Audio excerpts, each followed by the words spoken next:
Empuraan cinema വിവാദത്തിൽ പ്രതികരിച്ച് big boss താരം അഖിൽ മാരാർ. മനുഷ്യനെ തമ്മിലടിപ്പിച്ച് പണമുണ്ടാക്കാനാണ് എമ്പുരാൻ ശ്രമിച്ചതെന്നും കേരളത്തിലെ മതേതര വിട്ടികൾ സിനിമയുടെ അണിയറ പ്രവർത്തകർ കുഴിച്ച കുഴിയിൽ വന്ന് വീഴുകയായിരുന്നുവെന്നും അഖിൽ മാരാർ പറഞ്ഞു. കാശുണ്ടാക്കാൻ വേണ്ടി സമൂഹത്തിൽ കലാപം സൃഷ്ടിക്കാൻ ശ്രമിക്കുന്ന മാർക്കറ്റിംഗ് തന്ത്രങ്ങൾ അപകടകരമാണ്, എതിർക്കപ്പെടേണ്ടതാണെന്ന് ഫേസ്ബുക്കിൽ പങ്കുവച്ച നീണ്ട കുറിപ്പിൽ അഖിൽ മാരാർ വിശദീകരിച്ചു.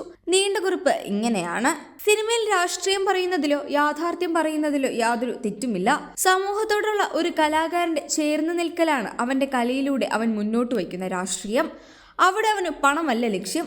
ഒരു കാലത്ത് KPSC നാടകങ്ങൾ, സാംബശിവന്റെ കഥാപ്രസംഗങ്ങൾ ഇവയൊക്കെ ഒരു വിഭാഗം ജനങ്ങളോടുള്ള ഐക്യപ്പെടൽ കൂടിയായിരുന്നു. പണത്തേക്കാൾ ഉപരി അവരെ മുന്നോട്ട് നയിച്ചത് അവരുടെ ഉള്ളിലെ നീതിബോധമായിരുന്നു.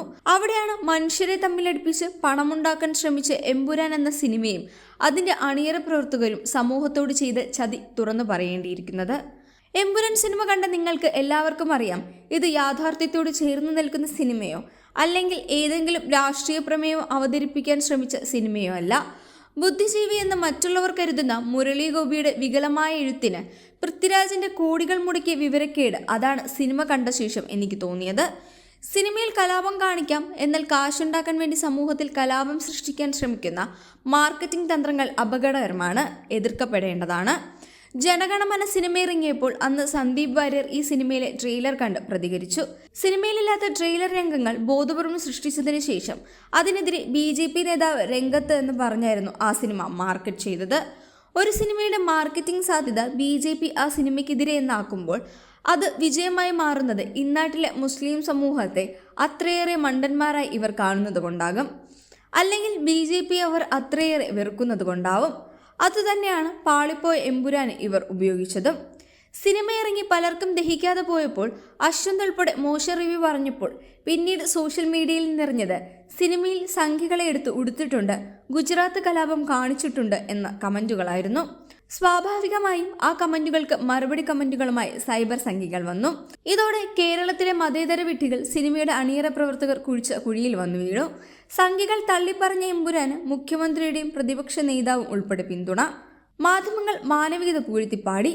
ഇതൊക്കെ കണ്ട് പല BJP നേതാക്കളും സന്തോഷം കൊണ്ട് തുള്ളിച്ചാടി. BJP ഏറ്റവും കരുത്തറ്റ രാഷ്ട്രീയ പാർട്ടിയാക്കിയ, അല്ലെങ്കിൽ മോദിയെ BJPയുടെ ദേശീയ നേതാവാക്കിയ, രാജ്യത്തിന്റെ പ്രധാനമന്ത്രിയാക്കിയ ഗുജറാത്ത് കലാപം പുതിയ തലമുറ കൂടി അറിഞ്ഞിരിക്കുന്നു. കലാപത്തിന് കാരണമായി ട്രെയിനിലെ തീവയ്പിന്റെ സിനിമാ ദൃശ്യങ്ങൾ, അന്നത്തെ വാർത്തകൾ, സഫാരി ചാനൽ ചെയ്ത ഡോക്യുമെന്ററി ഉൾപ്പെടെ BJP സൈബർ ഹാൻഡിലുകൾ പ്രചരിപ്പിച്ചു. അതോടെ തീ വെച്ചതാണോ കത്തിയതാണോ എന്ന സംശയങ്ങൾക്ക് ഓരോരുത്തർക്കും അവർക്ക് വേണ്ടതായ ഉത്തരം കിട്ടി. വോട്ട് കിട്ടിയാലേ അധികാരം കിട്ടൂ, അധികാരം കിട്ടിയാലേ മനുഷ്യരെ തുല്യരായി കണ്ട് ഭരണം നിർവഹിച്ച് നൽകാൻ കഴിയൂ എന്ന തിരിച്ചറിവ് നഷ്ടപ്പെട്ട മതേതര വിട്ടികൾ ഘോരം BJPക്കെതിരെ പറഞ്ഞിട്ട് ബൂത്തിൽ പോയി അരിവാൾ, കൈപ്പത്തി, ഏണി, രണ്ടില തൊട്ട് സകല ചിഹ്നങ്ങളിൽ ഏതെങ്കിലും ഒന്നിൽ വോട്ട് ചെയ്ത് ഇറങ്ങി വരുമ്പോൾ വർഗീയവാദി ബുദ്ധിമാന്മാർക്ക് താമര എന്ന ഒറ്റ ചിഹ്നം മാത്രമേ മുന്നിലുള്ളൂ. BJPക്ക് ഒട്ടും എമ്പുരാന് കാശും കൂട്ടി കൊടുത്തിട്ട് ഇത് കേരളമാണ് എന്ന് വീമ്പിളയ്ക്ക് അധികാരമില്ലാതെ ഇരിക്കാനാണ് കോൺഗ്രസിന്റെ വിധി. മുരളി ഗോപിയുടെ വികലതയുടെ വിഡ്ഢിത്തരങ്ങൾ ധാരാളമുള്ള സിനിമയിൽ മുഖ്യമന്ത്രിയായ ടൊവിനോയും സഹോദരി മഞ്ജു വാര്യറും രാഹുൽ ഗാന്ധി, പ്രിയങ്ക ഗാന്ധി എന്നിവരെ ഓർമ്മിപ്പിക്കുമ്പോൾ ഭാവിയിൽ ആ സിനിമയിൽ മുഖ്യമന്ത്രി ചെയ്ത പോലെ രാഹുൽ ഗാന്ധി ചെയ്യുമെന്നാണോ നിങ്ങൾ വിശ്വസിക്കുന്നത്? ബോധപൂർവം നാട്ടിൽ കലാപം ഉണ്ടാക്കണമെന്ന ചിന്തയില്ലെങ്കിൽ ഗുജറാത്ത് കലാപവും മുല്ലപ്പെരിയാർ ഡാമും ഇതുപോലെ ഒരു തട്ട് പൊളിപ്പൻ സിനിമയിൽ ആരും പറയില്ല.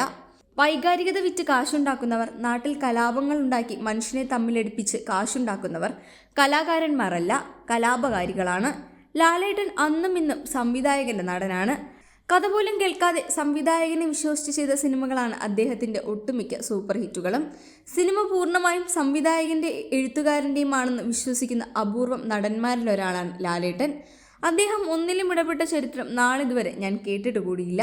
എന്നിട്ട് പോലും നാട്ടിൽ മനുഷ്യർ തമ്മിൽ വിഭാഗീയതയുടെ പേരിൽ പോരുവിളി നടത്തുന്നു എന്നറിഞ്ഞ് അതൊഴിവാക്കാൻ ശ്രമിച്ച വലിയ മനസ്സിന്റെ ഉടമ കൂടിയാണ്. അതുകൊണ്ട് എന്റെ എഴുത്തിൽ 1% പോലും വിമർശനം ലാലേട്ടൻ അർഹിക്കുന്നില്ല. 51 വെട്ടുകിട്ടിയ ചന്ദ്രശേഖരനേക്കാളും താഴെയാണ് 17 വെട്ടുകിട്ടിയ എമ്പുരാൻ എന്ന് കൂടി കേരളം ഓർക്കട്ടെ, അഖിൽ കുറിച്ചു.